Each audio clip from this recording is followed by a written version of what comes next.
레위기 말씀은 우리가 1장부터 7장까지 내용을 어제 아침까지 살펴보면서 5대 제사에 대해서 두 번씩 반복하여 말씀하신 말씀을 묵상하면서 은혜와 큰 도전을 받았습니다.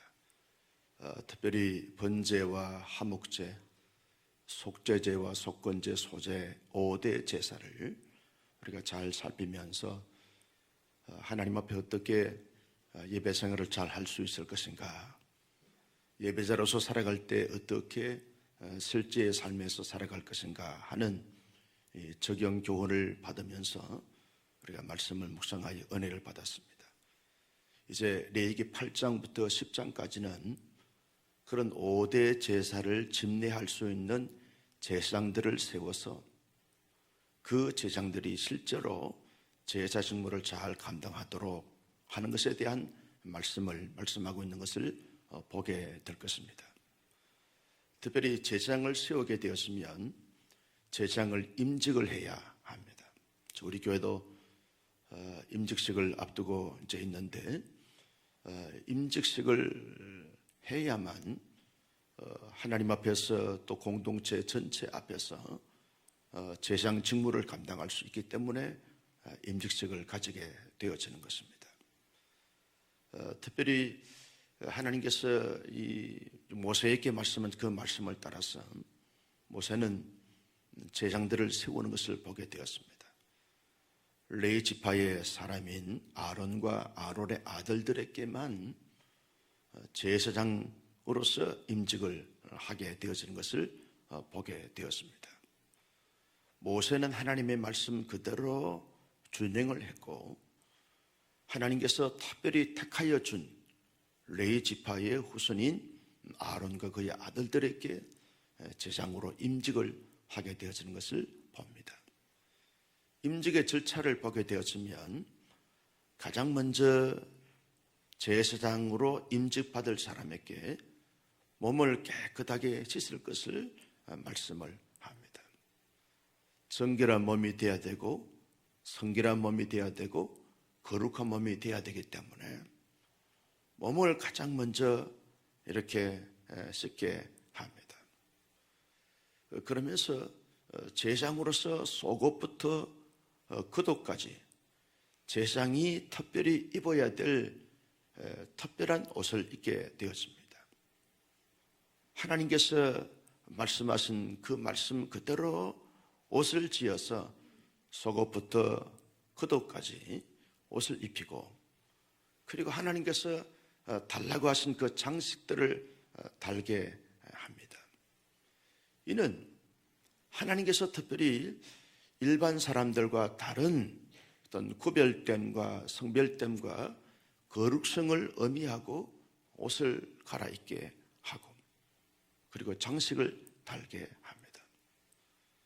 세 번째는 이 제사장들을 이제 임직을 하게 되었으면 기름을 바르고 제단에 기름을 뿌리게 합니다. 이 기름은 거룩성을 말하게 되어지는 거죠. 먼저 제단에 뿌리고 제사장들에게도 기름을 붓습니다. 이제는 그냥 그렇게 살아갈 인생들이 아니고 특별히 하나님을 위해서 구별된 자이고 백성들을 위해서 중보적 사역을 잘 감당해야 되기 때문에 간유를 붓고 거룩한 기름을 부어서 거룩한 직무를 감당할 것을 말씀하기 위해서 그렇게 하게 하신 것입니다.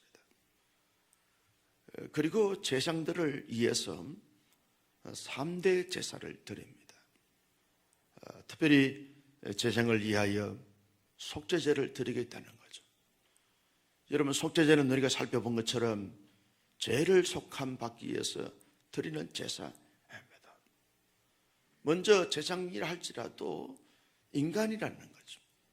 모든 인간은 다 죄인인데 그 죄를 먼저 사함을 받아야 죄 사함 받게 하는 중보적 사역을 감당할 수 있기 때문에 속죄제를 드리겠다는 거죠.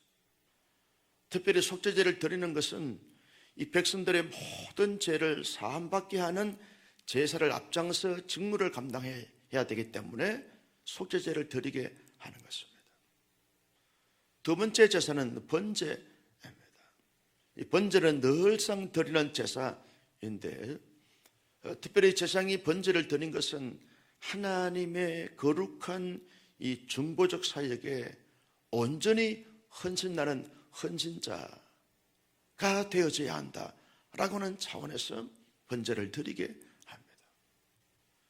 그리고 앞으로 번제를 집례할 때 온 백성들이 하나님을 위해서 하나님 중심의 삶을 살도록 하기 위해서 번제 제사를 드리게 합니다. 세 번째 드리는 제사는 화목제 제사입니다. 자신과 하나님과 관계가 먼저 화목한 관계가 이루어져야 하고 마음 백성들과 제사를 집례하면서 하나님과 화목하게 하는 이런 직분과 직책을 감당할 수 있어야 하기 때문에 화목제 제사를 드리게 하게 되었습니다.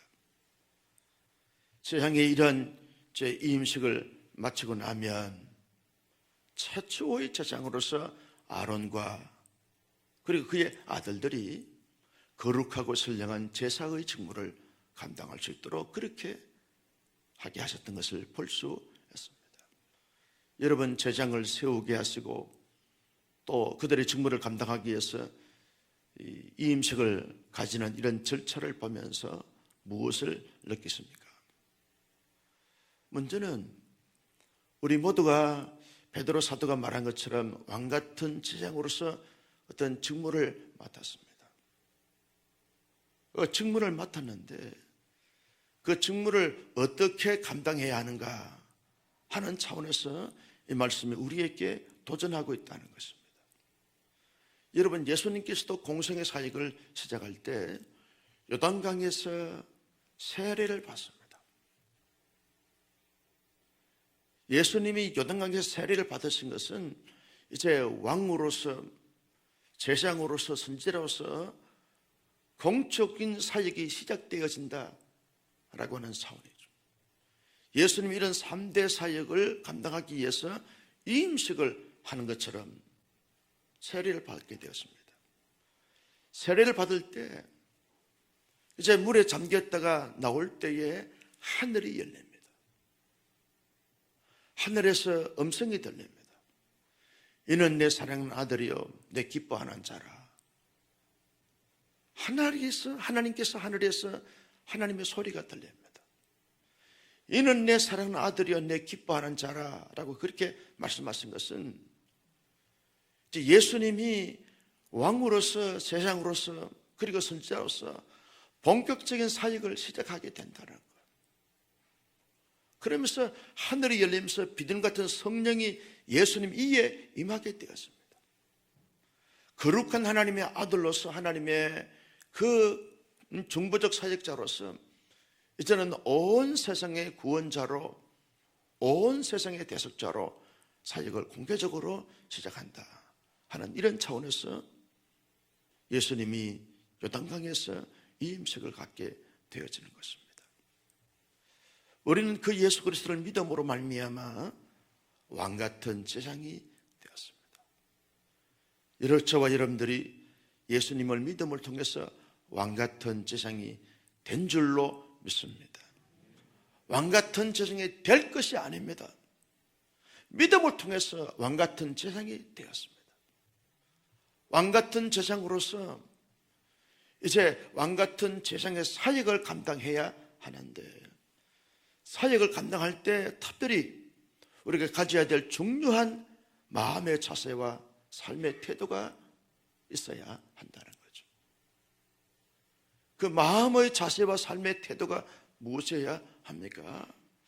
하나님의 사람들은 모세가 제사장을 세우고 이임식을 절차를 모든 것을 밟아갈 때 여호와께서 모세에게 말씀하신 대로 그대로 행했던 것을 볼 수 있습니다. 자기의 마음에 따라서 자기의 감정에 따라서 자기의 기분에 따라서 사람들의 어떤 이목과 주장에 따라서 그렇게 행하는 것이 아니라 철저하게 하나님께서 모세에게 말씀하신 그대로 행하였더라. 그대로 행하였더라. 본문을 보면 가장 많이 반복되는 단어가 여호와께서 말씀하신 그대로 행하였더라. 이게 이제 중요한 것입니다. 여러분, 제장으로서 우리가 이 땅 가운데 사역을 해나갈 때 여러 많은 말들이 있습니다. 주장들이 있습니다. 이렇게 해야 됩니다. 저렇게 하면 좋지 않을까요? 다 사람들의 자기의 생각에 옳은 대로 주장하게 되고 판단하게 되고 말하게 되어집니다. 또 사람들이, 다수의 사람들이 그렇게 그런 말에 휘둘려서 움직이면서 살아가게 되는 것을 볼 수 있습니다. 그러나 왕같은 자녀로서 하나님의 사람으로서 이 땅 가운데 살아갈 때 여호와께서 내게 말씀하신 그대로 행하는 것이 하나님의 사람으로서 온당한 삶이고, 이 세상에서 왕같은 제사장으로서 합당한 삶의 모습을 갖게 되어지는 것입니다. 그래서 우리는 선택의 기로에 있을 때마다, 삶을 열어갈 때마다 하나님 말씀해 주십시오. 하나님의 말씀 그대로 행하며 살겠습니다. 어떤 가정생활이나 교회생활이나 사회생활에서, 일상의 모든 삶에서 하나님께서 내게 말씀하신 그대로 행하며 살겠습니다. 이게 신앙인들의 가장 중요한 삶의 자세고 태도라는 것입니다. 말씀이 뭐라고 말씀하시는지, 말씀이 어떻게 살라고 내게 들려주시는지, 말씀이 어떻게 인도하시는지, 말씀이 어떻게 역사하는지, 이것을 깊이 예민하게 예리하게 깨닫고 마음의 신비의 말씀을 잘 새겨서 말씀 그대로 행하는 삶이, 이게 복 있는 삶이고 왕같은 제사장으로서 합당한 삶의 자세고 태도, 모습이라는 것입니다. 나는 우리 온사랑교회 성도님들이 말씀이 길이 되고 진리가 되고 생명이 되고 나침반이 되어지는, 말씀으로 행하며 말씀으로 승리하는 우리 모두가 될 수 있기를 예수님의 이름으로 축복합니다. 이게 중요한 것입니다. 그래서 늘 말씀과 더불어 살아가는 삶이 성숙한 삶이고 아름다운 하나님의 사람으로서 열매를 맺는 삶이다, 그렇게 볼 수 있습니다. 두 번째 가져야 될 것은, 우리가 왕같은 제사장으로서 무한 특권의식과 긍지와 자부심을 가져야 하는 것입니다. 이 땅에 75억의 인구가 살고 있지만 그 가운데서 우리를 특별히 구별하여 선택하여, 마치 여러 지파가 있지만 레위 지파를 선택하시고, 레위 지파 가운데서 여러 가문들이 있지만 아론과 그의 아들들을 제사장으로 세웠던 것처럼, 하나님 앞에 나를 특별히 구별하여 선택하여 하나님의 왕같은 자로 세워주신 이 놀라우신 은혜와 은총 앞에 무한한 특권의식과 감사와 감격과 긍지와 자부심을 가지고 살아가는 것이 중요한 것입니다. 여러분, 아론이 어떤 사람입니까? 모세의 형으로서 검송아지 만들어서 우상 숭배에 앞장섰던 그런 사람입니다.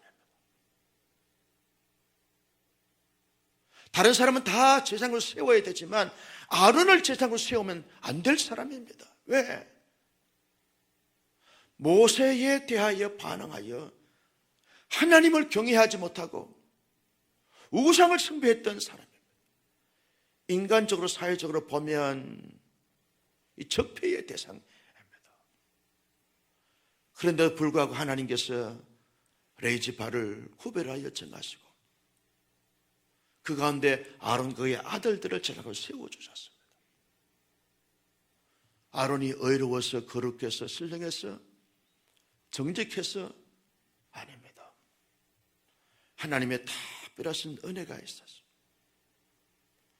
하나님의 주목하심이 있었어요. 하나님의 원대한 계획이 있었어요. 아론 그의 아들들을 제사장으로 세워주셨습니다. 여러분, 우리가 하나님의 자녀가 되어서 이 땅 가운데 살아갈 때 우리가 잘난 것이 있거나 의로움이 있거나 거룩함이 있거나 신령함이 있어서가 아닌 것이죠. 하나님의 전적인 은혜가 우리에게 임함으로 말미암아 하나님께서 우리에게 믿게 해주신 그 믿음을 통해서 하나님의 사람이 된 줄로 믿습니다. 그 믿음을 통해서 우리가 왕 같은 제사장이 되었습니다. 여기에 대한 하나님의 사람으로서 긍지와 자부심을 가지고 세상의 사람들이 다 그렇게 살아간다 할지라도 그렇게 살아갈 사람이 아닙니다. 어쩌면 우리가 영적인 표지판이 되어져야 되는 거죠. 하나님의 사람들은 이렇게 사는 거야. 하나님의 사람들은 이 길로 가는 거야. 이 멋지고 이 아름답고 이 영광스러운 모습을 우리가 가지면서 살아가는 것은 긍지와 자부심을 가진 자들로 말미암아 나타나게 되어진 삶의 모습일 수 있기 때문에 그렇다는 것입니다.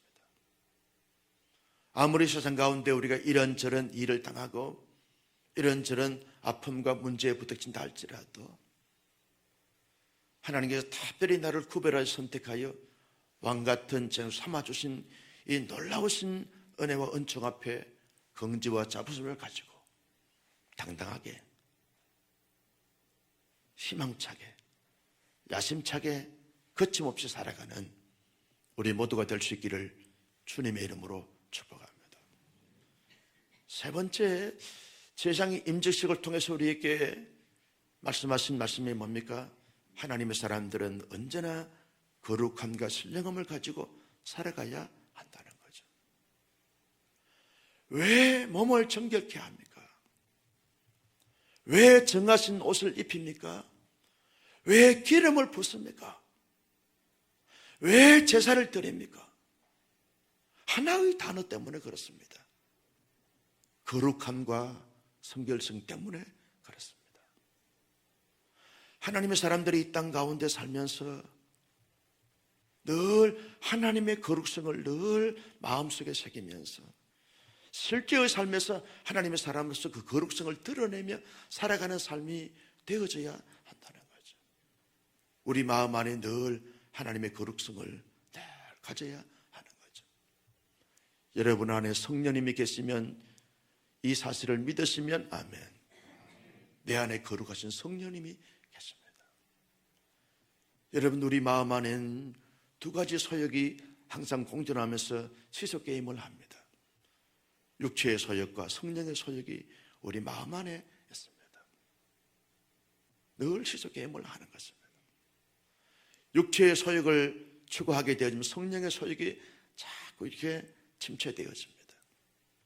성령의 서역을 추구하다 보면 육체의 서역이 자꾸 이렇게 소멸되어지게 되어지는 것을 보게 되었습니다.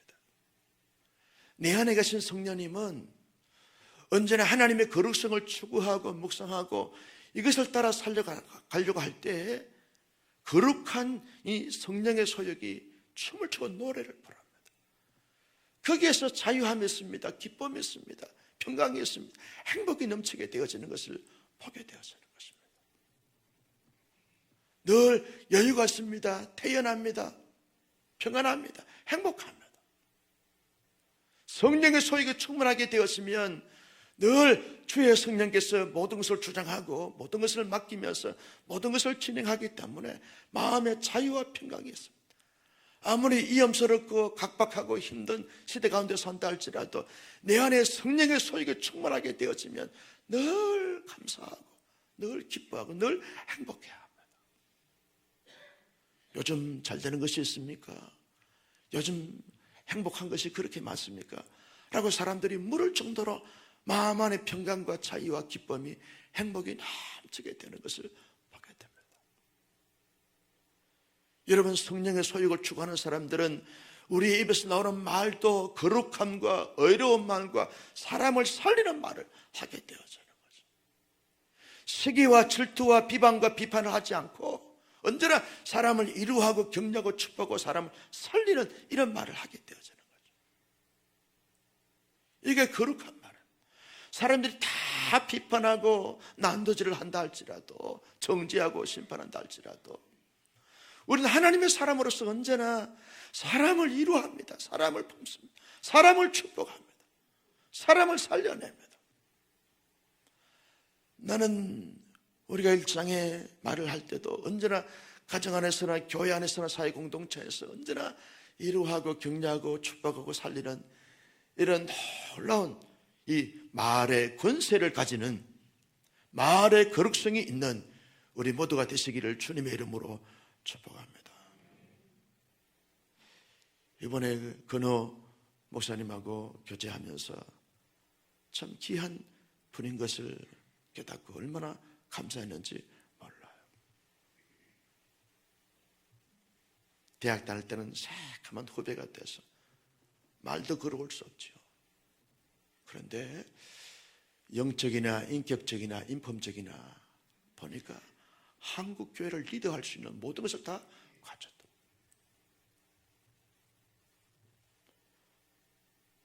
틈틈이 대화를 나누는 가운데 늘 긍정적이고 늘 사람을 기분 좋게 하고 늘 사람을 행복하게 하는 놀라운 신령함을 가졌습니다.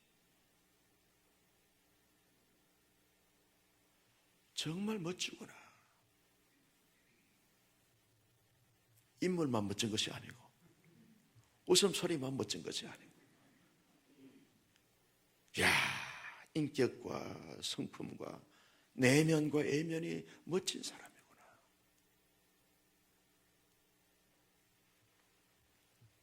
목사님 지나가다가 예고 없이 올 때마다 반겨주시길 바랍니다. 그 한마디가 얼마나 친숙함을 가지게 되는지 모릅니다. 여러분, 하나님의 사람들은 언제나 위로와 격려와 사람을 기분 좋게, 사람을 살리는 이런 언어가 중요하다는 것입니다. 아무리 내가 좋지 않은 말을 듣고 내 마음에 수없는 소가리를 한다 할지라도 우리의 입에서 나오는 말은 여러분 제장으로서 거룩한 말과 신령한 말과 사람을 살리는 축복하는 말을 하는 것이, 이것이 거룩한 자의 삶의 모습이라는 것입니다. 우리의 행동 거지도 거룩성으로 드러나야 한다는 것입니다. 여러분, 그 거룩성은 어떻게 해서 드러납니까? 인격의 수양이 되어져서 삶의 경험들이 많아서 실패를 많이 경험했기 때문에 그것이 아닙니다. 교양서적을 많이 읽어서 아닙니다. 상식 수준이 높아서가 아닙니다. 오직 우리의 거룩성은 성령 하나님의 기름 부으심이 넘쳐나야만 될 줄로 믿습니다. 그래서 기름을 붓는 것입니다. 예수님께서 세례를 받고 올라오실 때 하나님께서 하늘문이 열리면서 비둘 같은 성령이 그 위에 임하게 되어졌습니다. 거룩하신 성령으로 말미암아서 거룩한 자로서 거룩한 사역을 감당하게 되어졌던 것을 볼 수 있습니다. 그래서 성령의 충만함이 중요한 것입니다. 이 아침에도 우리가 기도할 때 성령님, 내 안에 계신 성령님, 내 배후에 계신 성령님, 초월하에 계신 성령님, 영원하신 성령님께서 나에게 기름 부어 주시옵소서. 성령의 충만함을 허락하여 주소서. 언제나 우리의 마음과 우리의 말과 우리의 실제의 삶이 하나님의 거룩성으로 온전히 무장되어져 거룩함으로 드러나는 하나님의 사람들이 되게 하여 주옵소서. 기도하여 응답받을 수 있기를 주님의 이름으로 축복합니다. 마지막으로 왕같은 자로서 삶을 살아갈 때 우리는 중보적 사역자라는 사실을 늘 인식하면서 감당해 가야 한다는 거죠. 여러분, 제사장은 거룩한 옷을 입고 여러 가지 많은 장식을 달고 위험스러운 그런 품위를 가지는 그 자체의 의미가 있는 것이 아닙니다. 여러분, 러시아 정교, 동방 정교를 보게 되었으면 이 제사장 직무를 그대로 전수받았다라고 해서 얼마나 휘황찬란한 아주 빛나는 그런 옷을 입고 장식을 하고 머리에 관을 쓰고 지팡이를 쥐고 그렇게 폼을 잡고 있는지 모릅니다. 그 자체가 중요한 것이 아닙니다. 우리는 예수 그리스도로 말미암아 안 같은 제사장으로서 언제나 우리는 중보적 사역자로서 그 사역을 감당해 가는 것이 중요한 것입니다. 옷을 구별되게 입는 것이 중요한 것이 아닙니다. 머리에 뭔가 쓰는 것이 중요한 것이 아닙니다. 손에 뭔가 잡는 것이 중요한 것이 아니고 실제의 삶에서 중보적 사역을 감당하는 것이 중요한 것입니다. 죄 지은 사람들을 위해서 하나님 앞에 대신 느헤미야처럼 대신 회개하면서 제사함 받도록 기도하는 것이 이 중보적 사역이죠. 하나님과 자꾸 거리가 멀어지는 사람들을 위해서 하나님, 우리가 번제 정신과 의미를 담고 하나님 앞에 기도하는 것입니다. 우리의 삶을 통해서 하나님과 좀 더 가까이, 우리의 기도를 통해서, 섬김을 통해서 하나님과 좀 더 가까이 갈 수 있는 이런 삶을 살게 해달라고 늘 기도하고 사역하는 거죠. 하나님과 어떻게 하면 좀 더 화목하게 하고 친밀하고 친숙해질 수 있도록 그렇게 할 것인가? 우리가 기도하고 실제 삶에서 섬기고 우리의 삶을 통해서 보여주고 나타내면서 하나님과 좀 더 화목하고 모든 사람들과 화목하게 하는 이런 삶을 살 수 있게 할 것인가? 이게 중보적 사역자로서 해야 될 중요한 사역들이라는 것입니다. 나는 우리 온상교 성도님들이 부흥성도를 통해서 많은 은혜와 도전과 감동을 받았습니다. 영적 체험도 많이 했다는 피드백을 받습니다. 이제 왕같은 자로서 하나님께서 우리에게 맡겨진 그 사역과 사명을 기쁨으로, 감사함으로, 즐거움으로 잘 감당할 수 있는 은혜와 축복이 넘쳐나기를 주님의 이름으로 축복합니다. 오늘 오후 4시에 우리 교구장, 지역장, 순장, 총무 세미나 갖습니다. 이는 세미나 갖는 이유가 뭡니까? 앞장선 자로서 사역을 좀 더 효과적으로, 효율적으로 잘 감당하기 위해서 재무장하는 시간을 갖습니다.